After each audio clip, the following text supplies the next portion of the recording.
కుదరలేదు. మధ్యలో స్టామ్ వచ్చి బడ్జెట్ పెరిగింది. షూటింగ్లో ఎలాంటి ఛాలెంజెస్ ఎదుర్కొన్నారు?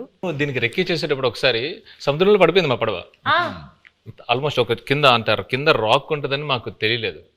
సో టప్పని ఇరుక్కుపోయి పడవ సగం ఇరిగిపోయి ఇలా అయిపోతుంది అన్నమాట. సో ఆబ్వియస్లీ మాకు స్విమ్మింగ్ రాదు, ఏమీ రాదు. నాకు ఎందుకో నిజంగా తెలియదండి, నాకు అప్పుడు కూడా భయం వేయలేదు. జారిపోతున్నారు, టైటానిక్లో జారిపోయినట్టు జుమ్ జుమ్ అని జారిపోతున్నారు. అసలు మీకు దేనికి భయం వేస్తుందండి? మీకు భయం అనేది లేదు కదా అసలు. అది చెప్ప మా వైఫ్ అంటే భయం అంటండి, అది ఆబ్వియస్లీ భయపడాలండి. సో సాయి పల్లవి గారు, సో మిమ్మల్ని బాగా కష్టపెట్టిన సీన్ కానీ డాన్స్ సీక్వెన్స్ కానీ ఏమైనా ఉందా? చెప్పండి. అవన్నీ ఉండవు. జూజీబీ నెక్స్ట్ అట్లేం లేదు. కరెక్ట్గా అది ఎగ్జిక్యూట్ చేయాలి, కరెక్ట్గా మనం యాక్ట్ చేయాలి అనే ఆ ప్రెషర్ ఉంటుంది కదా, అంతే ఉంటుంది. అండ్ తను చెప్పినట్టు చాలా కూల్ డైరెక్టర్గా ఉన్నారా. సో ఎప్పుడైనా చాలా భయం వచ్చింది ఈ సీన్ ఎలా చేయబోతున్నాం అంటే నేను చూసుకుంటాము అలా ఉంటారా, అదే నాకు పెద్ద భయం. ఏంటి ఇంత కూల్గా ఉన్నారు అలా అయిపోయి. ఈ బోట్లో ఎనర్జీ తగ్గినప్పుడు, అంటే ఈ బోట్ ప్రయాణం అంటే మూవీ ప్రయాణంలో ఎనర్జీ తగ్గిపోయినప్పుడు మీరు ఎలా మీకు యాక్టర్స్ని కానీ మీ టీంని ఎలా మోటివేట్ చేసేవాళ్ళు? ప్రతి ఎపిసోడ్ ఈ సినిమాలో చాలా పెద్ద ఎపిసోడ్. పాపం అరవింద్ గారికి ఆయనకి బాగా ఆయన హీట్ మ్యాక్సిమం ఆయనే ఫేస్ చేశారు. కానీ మాకు ప్రతి ఎపిసోడ్ ఒక ఛాలెంజింగ్ ఎపిసోడే. అండ్ సముద్రంలో చాలా వరకు షూటింగ్ చేసాం ఈ సినిమా. అండ్ సముద్రంలో చేయటం not at all easy. So షెడ్యూల్కి కొంచెం గ్యాప్స్ ఎక్కువ తీసుకునేవాళ్ళం. మీరు ఆ పెద్ద బోట్లో ఉంటే లైఫ్ బోట్లో, పెద్ద బోట్ సింక్ అవుతూ ఉంటే లైఫ్ బోట్లోకి ఎక్కాలన్నారు కదా, నాకు ఆ సిచ్యువేషన్ వచ్చుంటే నేను పెద్ద బోట్లో ఉన్నా, స్టామ్ వచ్చింది, నేను చందుకు ఫోన్ చేస్తా, చందు నన్ను కాపాడు చందు అంటే తను ఒక లైఫ్ బోట్లోకి వచ్చి నన్ను లైఫ్ బోట్లో పెట్టి తను వెళ్ళిపోతాడు. నన్ను మధ్యలో ఆ లైఫ్ బోట్లో వదిలేస్తాడు. I will come in some time, మీరు అక్కడే ఉండండి, నేను కొన్ని రోజుల్లో వస్తా, డోంట్ వరీ. అక్కడే ఆ లైఫ్ బోట్లో నాకు స్నాక్స్, ఒక ఎంటర్టైన్మెంట్ అన్నీ నన్ను కంఫర్ట్గా పెట్టి నేను వస్తా. ఒక 1-2 monthsలో వస్తా, వచ్చి పికప్ చేసుకుంటా. అంత కూల్గా ఉంటాడు మా చందు. సో మీరు మధ్యలో వదిలేస్తారు అలాగా? మధ్యలో వదిలేదండి, ప్రిపరేషన్ కోసం.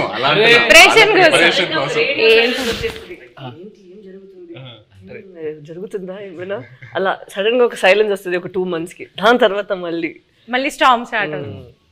మేము కలెక్ట్ చేసిన ఇన్ఫర్మేషన్తో కానీ మీరు రాసుకున్న స్టోరీలో ఇంటర్వెల్ కంప్లీట్ వేరండి. ఒకసారి మళ్ళీ మనం వెళ్ళినప్పుడు మొత్తం అంతా అక్కడ శ్రీకాకుళం వెళ్ళి మొత్తం రీసెర్చ్ చేస్తున్నప్పుడు ఇంకా డీప్ అండ్ డెప్త్గా ఆ 22 మందిని కూర్చొని వాళ్ళని వీళ్ళని అడిగితే, అప్పుడు వాళ్ళు అక్కడ ఫిషింగ్లో ఉన్నప్పుడు వాళ్ళకి ఒక 2017లో ఒక స్టార్మ్ వచ్చింది. నిజంగా వాళ్ళ పడవలు ఎలా అయ్యాయి, ఒక పెద్ద కార్గో షిప్ ఎలా వచ్చింది, దాన్ని ఎలా ఫేస్ చేశారు, ఇవన్నీ విన్న తర్వాత అప్పటికే బడ్జెట్ ఫిక్స్ అయిపోయింది. మెల్లిగా పిల్లిలో వచ్చాయి మళ్ళీ అరవింద్ గారి దగ్గరికి వచ్చి, అరవింద్ గారు అంటే మన ఇంటర్వెల్ని మొత్తం ఇప్పుడు ఏదో నార్మల్గా అక్కడ ఎవరు ఓకే చెప్పింది వాసువే కదా, విని యాస్టేజ్ చేయాలి సార్, మనం ఇది యాస్టేజ్ చేస్తున్నాం దింపుతున్నాం మనకే కదా. అవును చెప్పింది.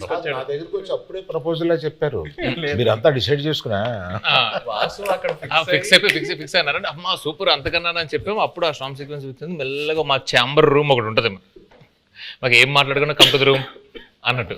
సో అరవింద్ గారితో కూర్చోబెట్టి మెల్లగా చెప్పి నన్ను అప్రూవల్ చేశారు. సీరియస్గా చెప్పనంటే ఈయన బడ్జెట్ గురించి మాట్లాడుతున్నారు కానీ మధ్యలో నేను అలిగేసి నాకు ఇది వద్దు నేను చేయను అని చెప్పాను. ఆ స్టామ్ సీక్వెన్స్ వద్దు అరవింద్ దగ్గర, మామూలుగా వెళ్ళిపోతాం అంటే ఆయనే నో, ఇప్పుడున్న ఆడియన్స్కి ఆ స్పాన్ తెలియాలి, అది కావాలి అని చెప్పి ఆ స్టామ్ని ఆహ్వానించింది ఆయనే. సీరియస్లీ. నాగ చైతన్య గారు మ్యూజిక్ గురించి కొంచెం మాట్లాడతారా? డిఎస్పి గారి మ్యూజిక్ ఎలా ఉంది? బయట ట్రైలర్లో ఒక జైల్ ఎపిసోడ్ అయినా, ఒక స్టామ్ సీక్వెన్స్ అయినా, ఏది చూసినా ఈ సినిమా సోల్ అనేది ఒక లవ్ స్టోరీ. అండ్ ఒక లవ్ స్టోరీకి ఎప్పుడు ఒక అద్భుతమైన ఆల్బమ్ కావాలి. దేవి గారు మనకి ఒక అద్భుతమైన ఆల్బమ్ ఇచ్చాడు.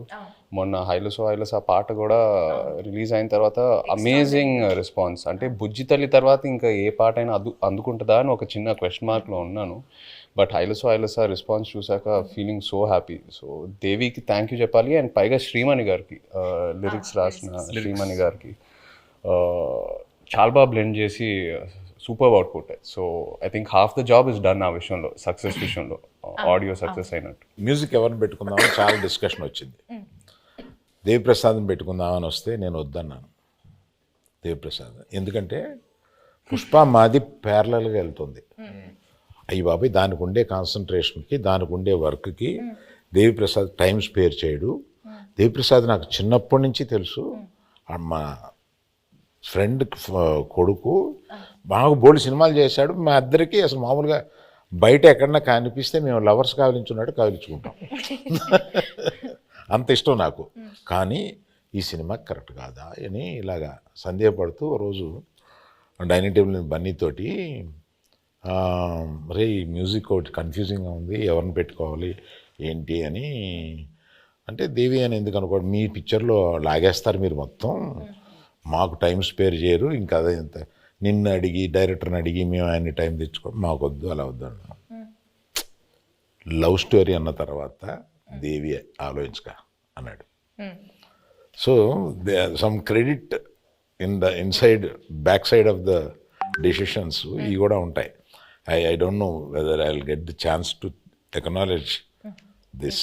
ఇప్పుడు అందరూ ఒక just one word about the movie ఒక్క వర్డ్ లో డిస్క్రైబ్ చేయాలంటే ఏం చెప్తారు సార్?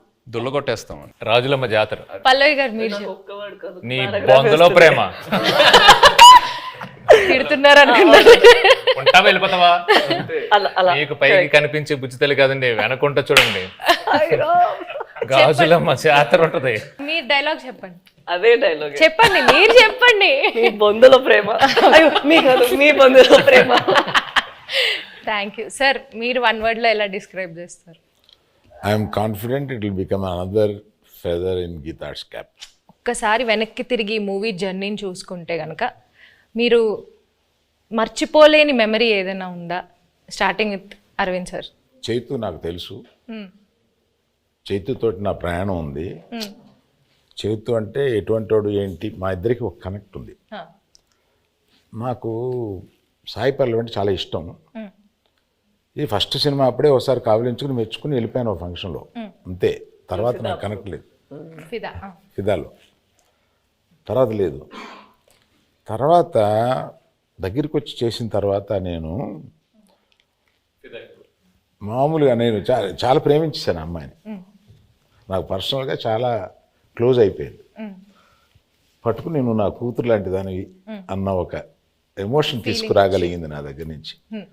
She is that transparent. అమ్మాయి మ్యాక్సిమం నాకు బాగా నచ్చింది ఏంటంటే grey is very less, which is not common. She is more black and white. Thank you. So మర్చిపోలేని memory my relationship with Sai Pallavi. Sai Pallavi. Sai Pallavi. మీరు చెప్పండి చేయగారు. నాకు ఈ సినిమాయే ఒక జర్నీ నిజంగా చెప్పాలంటే. ఈయన వెరీ పాజిటివ్. అంటే అందరం జోకింగ్గా మాట్లాడుకుంటాము, 1.5 years షూట్ చేసాము అది ఇది అని. బట్ వెరీ రేర్లీ మనకి ఇలాంటి సబ్జెక్ట్స్ దొరుకుతాయి. ఒక కొన్ని రియల్ ఇన్సిడెంట్స్ బేస్ చేసుకొని ఇన్స్పైర్ అయ్యి హ్యూమానిటీ మీద కొన్ని సబ్జెక్ట్స్. అంటే నాకు లవ్ స్టోరీస్ అంటే బాగా ఇష్టం.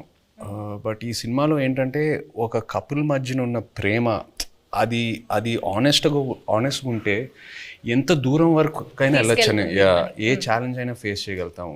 ద పవర్ ఆఫ్ లవ్ ఈ సినిమాలో బాగా హైలైట్ అవుద్ది. అండ్ లవ్ అనేది జస్ట్ హ్యాపీనెస్సే కాదు, లవ్లో పెయిన్ కూడా ఉంటుంది. అండ్ ఈ సినిమాలో అది బాగా ఎక్స్ప్లోర్ చేసాం. పుట్టింగ్ దట్ అసైడ్, ఈ 1.5 year ఈ ట్రావెల్ అంటే మా టీంతో, అరవింద్ గారితో, పల్లవి గారితో, చందుతో, అందరితో ట్రావెల్ చేస్తూ ఇంకా ఒక 1 month షూటింగ్ పెడితే నేను హ్యాపీగా వస్తాను. అందరితో కొట్టారు కానీ, బట్ అంత అంటే ఇంకా చేయాలని కొన్ని సినిమాలకి అలా అనిపిస్తూ ఉంటుంది. ఎక్కడ సమ్మర్లో రిలీజ్ చేద్దామన్నారు. ఒకసారి క్లాస్ అయిపోయింది.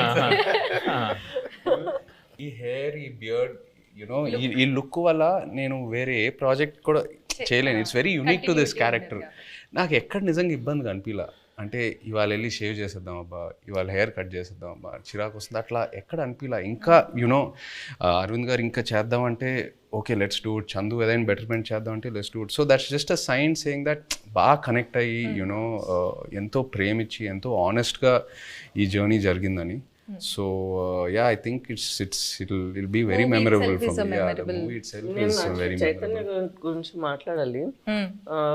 నేను I told you this already. నేను తనకి కూడా చెప్పాను, నాకు లవ్ స్టోరీలో చేసిన చైతన్య గారు అండ్ ఇక్కడ మన తండ్రిలో చేస్తున్నప్పుడు చాలా డిఫరెన్సెస్ కనిపిస్తాయి. అండ్ ఇక్కడ మన తండ్రిలో చేస్తున్నప్పుడు చాలా డిఫరెన్సెస్ కనిపిస్తాయి.